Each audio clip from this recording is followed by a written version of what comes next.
All right, let's go. Today's letter comes from Little Mario. Little Mario writes, Dear George G, would you rather? Let's go. Let's go. I love playing Would You Rather. Would you rather have too much or not enough? Hmm. I feel like the obvious answer is I'd rather have too much, but it of course depends. It of course depends on what it is that we are talking about. I'd rather have too much money versus not enough money. I'd rather have too much time versus not enough time. I'd rather have too much energy versus not enough energy. It's not true of my children. I wonder, just in small bites, I'd rather have them, say, right around bedtime, have not enough energy. But obviously, I want them to have a lot of energy and to be energetic and to do all those things. So that's a great question. That's a good thought exercise, little Mario. Would I rather have too much or not enough? Have you ever heard the saying, shoot for the moon and you'll land among the stars? What about shoot for four houses down and you'll end up right where you are? I don't know if that's a correct dichotomy or if that's the right term or not. But certainly the idea being that you might as well have great big goals because even if you don't hit your great big goal, you're going to end up in a pretty good place versus if the goal you're shooting for is pretty low, then what's the point? So you're not going to, when you do come up a little bit short, you're going to end up right back where you were. Okay. So still workshopping that one a little bit. What if you shoot for four houses down and end up in your driveway? Maybe we're getting closer with that. I feel like you understand what I'm trying to say. Shoot for the moon, land among the stars, sort of germane, little Moria, to what you're talking about. Would you rather have too much or too little? And I guess fundamentally, there is a danger. There's a danger to small and limited thinking, which but just because you know doesn't mean you're not doing it. And you know how I know that?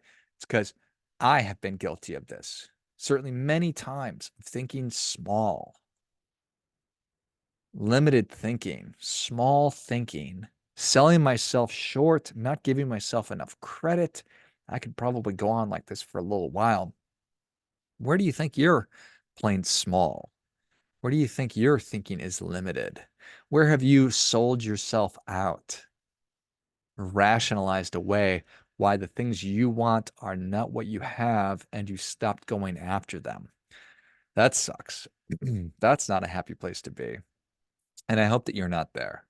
I hope that there's nothing in your life. There's not a single area in your life where you're playing small, where you've resigned yourself to keeping things the way they are. And it's easy to do. It's understandable, even. It's easily understandable, or it's understandably easy why it is that we do that. That's what I want to talk about today.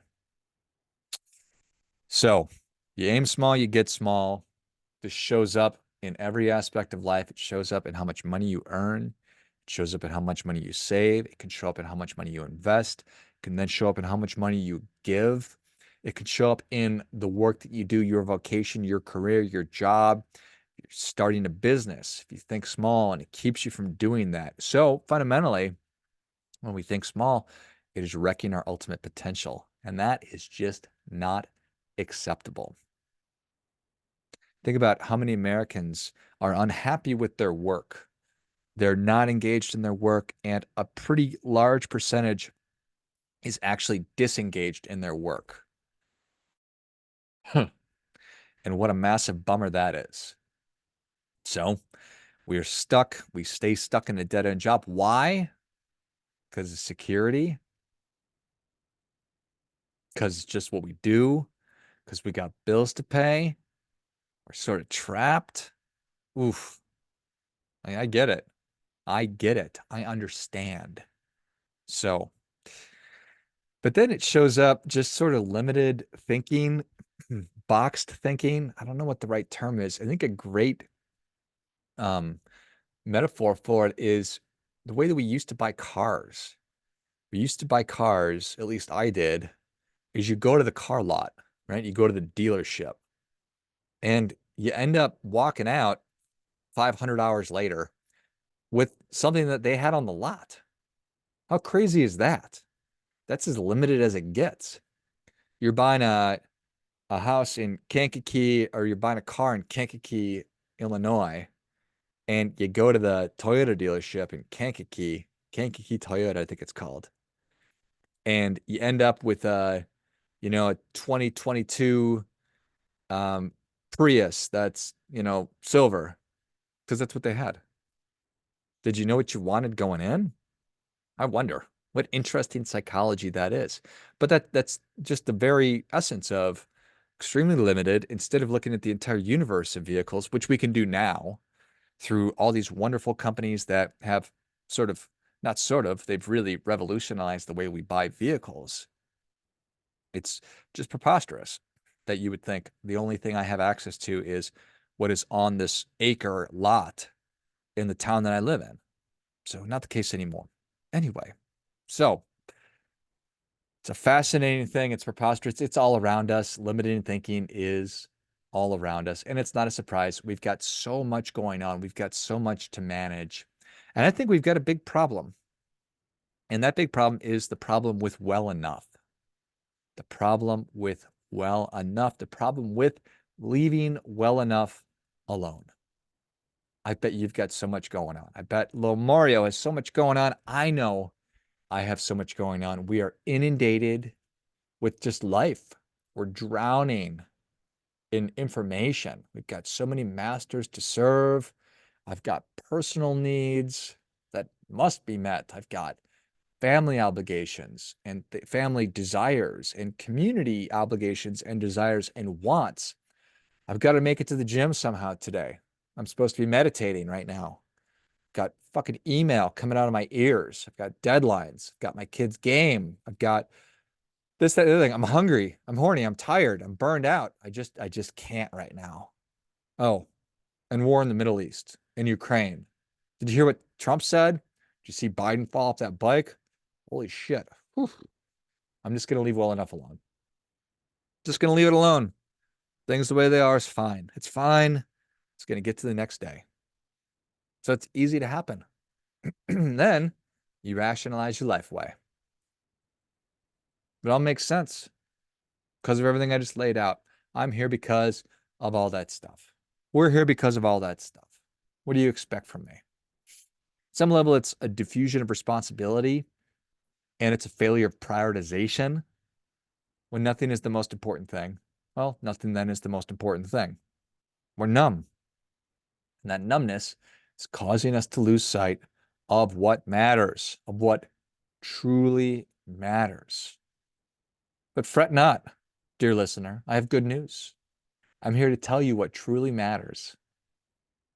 Personal safety matters. The rule of law matters. Safe parks and schools matter. Clean water matters. Financial security matters.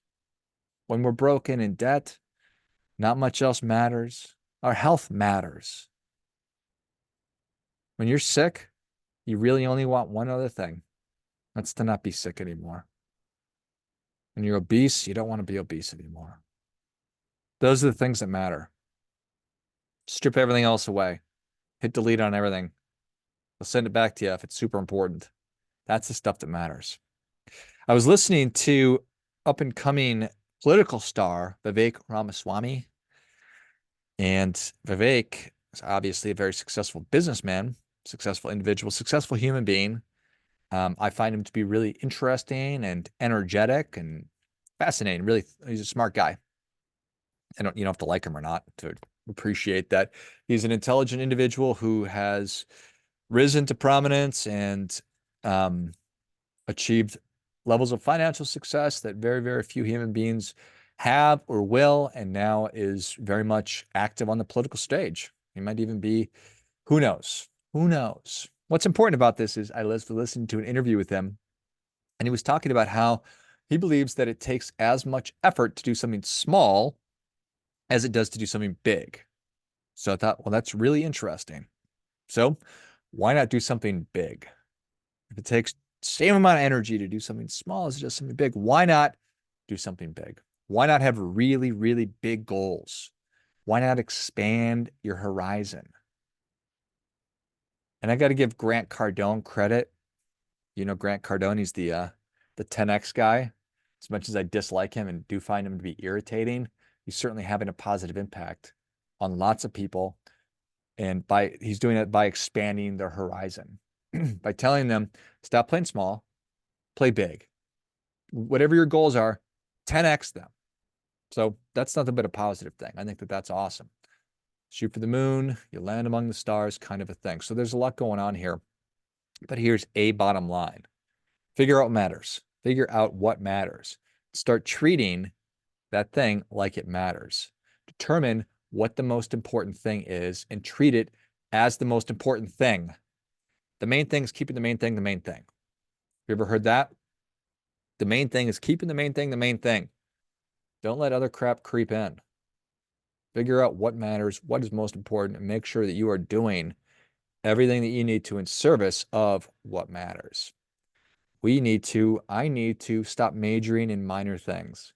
Stop giving your attention and your energy, your time to stuff that doesn't matter. There's so much bullshit out there. So many bullshit artists who are interested in extracting your most valuable resources. We can't do that. So keep the main thing, the main thing. Stop majoring in minor things. I think those are all the niceties or sayings that I have. Once you know what the most important things are, go all in on those things. Think bigger, take bigger, massive action in service of getting those things, and embrace the grind. Top of mind, keep top of mind how you'll feel when you have what you want. Financial security. How is financial security going to make you feel once you have it? Once you're out of debt, you've got cash, you're saving and investing for your future. How's that going to feel? Pretty great. It's going to feel awesome. How's that going to impact the people that you care for? Well, big time. And then get to work. Almost finally, I think you should take Oscar Wilde's advice. We are all in the gutter. Some of us are looking at the stars. Oscar Wilde, what a thoughtful, profound human being he was. And his words live on today. We're all in the gutter, but some of us are looking at the stars. It's true. We're all going through a lot of BS. And certainly from a perspective building perspective, what we have here in the United States, in most places, is way better than most people have it across the world. So keep that in perspective. Finally, friendly reminder. There's never going to be anybody more interested in your financial success than you are. So act accordingly.